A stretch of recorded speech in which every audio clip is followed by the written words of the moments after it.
जय हिंद जय भारत, जय हिंद जय भारत, जय हिंद जय भारत।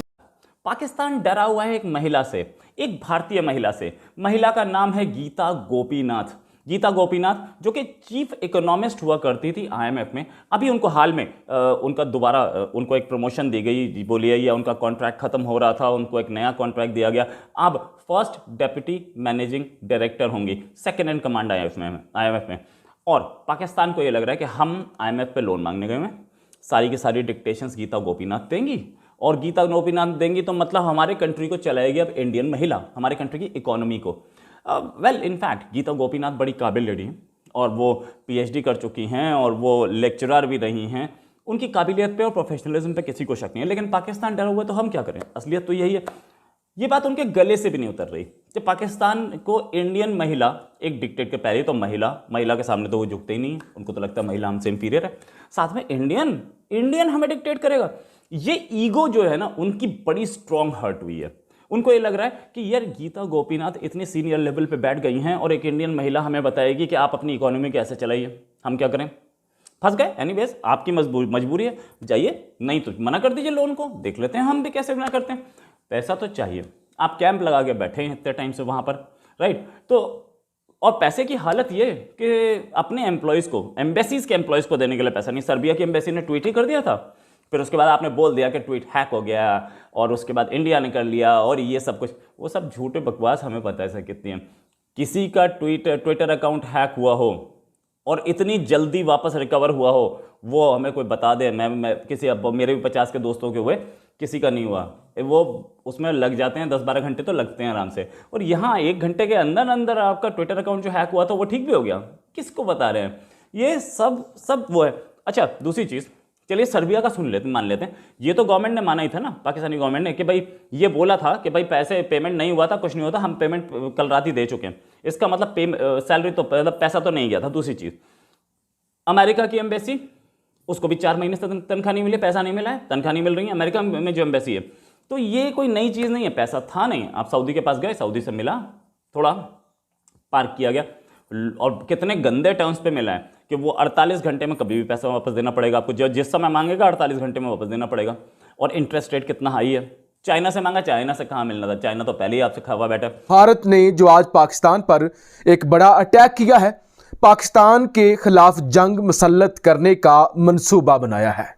आज भारत ने वाज़िया कह दिया है कि हम पाकिस्तान में घुसकर मारेंगे।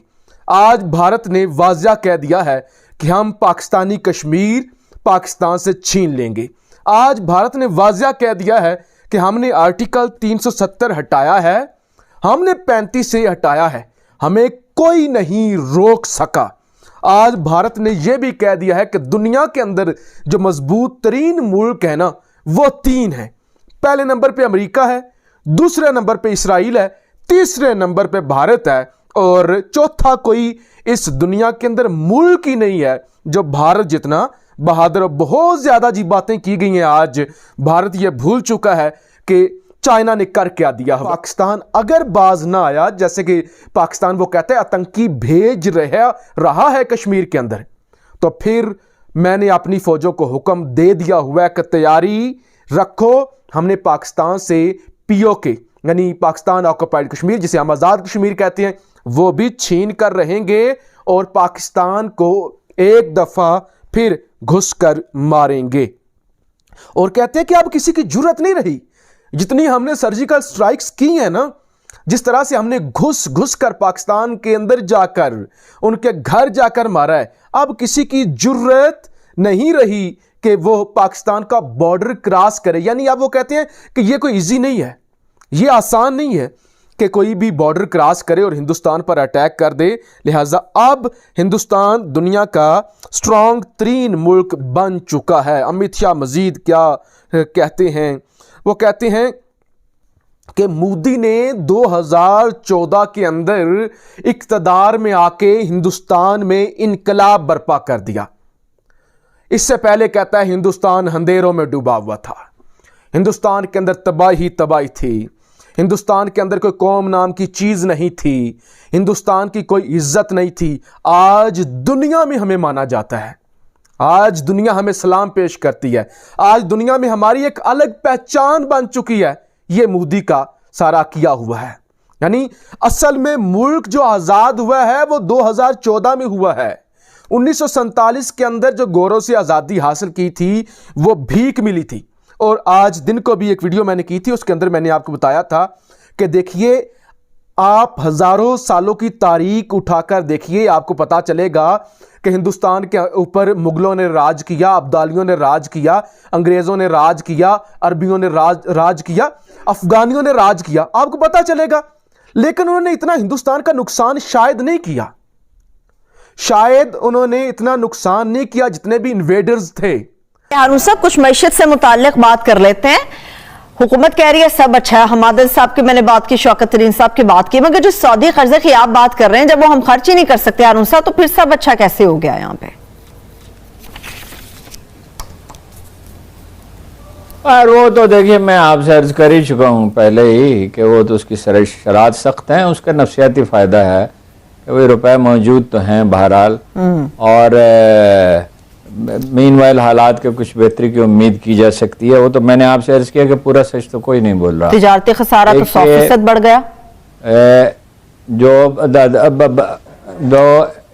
इम्पोर्ट्स हैं 20 बिलियन डॉलर्स की हुई हैं पिछले साल के मुकाबले में, 2 गुना हैं, लेकिन बरामदात भी बड़ी हैं, ठीक, एक्सपोर्ट भी बड़ी है, इम्पोर्ट बड़ी है तो एक्सपोर्ट भी बड़ी है।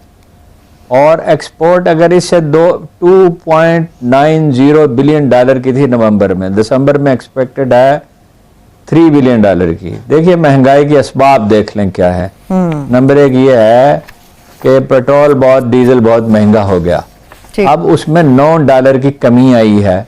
$9 की कमी अगर उसमें आई है तो LNG में भी उतनी ही कमी आएगी, उसी तनासब से हमेशा होता है। दूसरा ये है कि कोरोना वैक्सीन पे बहुत पैसा खर्च हुआ है, वो जाहिर है वक्त गुजरने के साथ कम हो सकता है, अल्लाह करे कि वो नया वेरिएंट ना आ जाए यहाँ पे। अच्छा, जो कुकिंग ऑयल है वो बहुत ज़्यादा महंगा हो गया था, वो उसमें भी अब फसल आएगी उसकी। सोयाबीन और दूसरा जो है क्या है वो सिंगापुर में पाम ऑयल और मलेशिया में और इंडोनेशिया से बहुत है पाम ऑयल जी। तो वो अब उसमें उसकी कीमत में कमी आएगी। वो इंपोर्ट भी ज़्यादा हुआ, ये शादियों का सीज़न था। कोयला महंगा हुआ, $240 फी टन, अब वो हो गया $110। ठीक, कोयले में कमी आएगी, इसमें भी कमी आएगी, तो उम्मीद है कुछ बेहतरी उसमें हो जाएगी। अभी मतलब ये कोई हुई नहीं है, लेकिन ये शुरू हो जाएगी अगर ये सूरत हाल रहती है तो। कोयला तो सस्ता हो गया, और बतदरीज दुनिया में जब तजारत बढ़ेगी, जो कोरोना के असरात से निजात मिलेगी तो फर्क पड़ता जाएगा। चीनी सस्ती हुई है तो कुछ उम्मीद की जा सकती है बेहतरी की। और अगर बरामदात इस स्पीड से बढ़ती रहे, शर्त यह है कि इसी स्पीड से बढ़ती रहे। अच्छा, इसलिए भी ये तजारती खसारा हुआ है कि मशीनरी आई है, टेक्सटाइल में बहुत बूम आया है, और उसकी वजह से जाहिर है फिर मशीनरी तो मजीद चाहिए जब आपको ऑर्डर इतने बहुत सारे मिल गए। ठीक, और अगर ये टेक्सटाइल इंडस्ट्री इसी तरह परफॉर्म करती है तो जॉब्स पैदा होंगी। तो वो बेहतरी तो थोड़ी सी आई है, लेकिन ये है कि जब तक जॉब्स बड़े पैमाने पे पैदा नहीं होती। अच्छा, ये बिल्कुल एक गलत बात है कि पाकिस्तान दुनिया का तीसरा महंगा तरीन मुल्क है, ये बिल्कुल सफेद झूठ है। बात ये है कि जिन मुल्कों में कीमतें बड़ी हैं, ठीक, पाकिस्तान उसमें तीसरे नंबर पे आता है। दुनिया में बड़ी है 3%, हमारी बड़ी है 9%। 2 मुल्कों में हमसे भी ज्यादा बड़ी है, तुर्की में हमसे ज्यादा बड़ी है। तो ये अब एक तो हुकूमत भी तो अल्लाह का फजलो करम से ऐसे नालायक लोग ढूंढ के इमरान खान साहब नालायक आदमी रखते हैं, तो वो अब एक्सप्लेन ही नहीं कर सकते, चीजों को वाज़ेह ही नहीं कर सकते। लेकिन उम्मीद है कि आने वाले महीनों में सूरत हाल बेहतर होती चले जाएगी। देखिए IMF के प्रोग्राम कितने हुए हैं? 20 हुए, 20। 9 लिए पीपल्स पार्टी ने, 4 लिए अपना नून लीग ने। ये बिलियन डॉलर की बात कर रहे हैं आप, और उसकी भी एक ही किस्त ली है ना, $1 बिलियन। हारून साहब, नून लीग ने $6.5 बिलियन, 6.5। IMF के प्रोग्राम की बात कर रहा हूं, IMF के प्रोग्राम। अच्छा,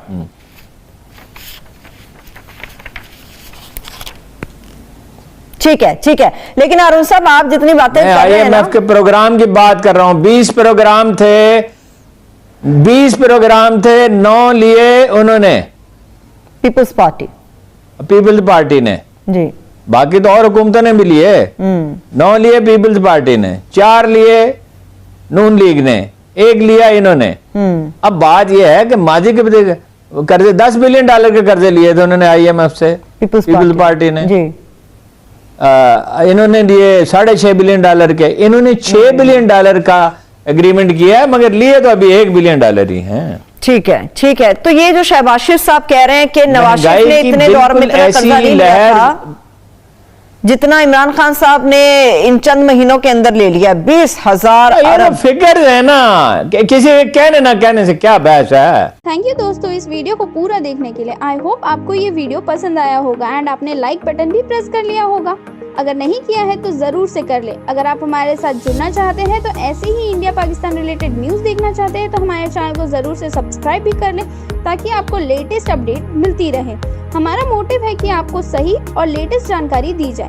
तो मिलते हैं आप सबसे नेक्स्ट वीडियो पे, तब तक के लिए जय हिंद, जय भारत।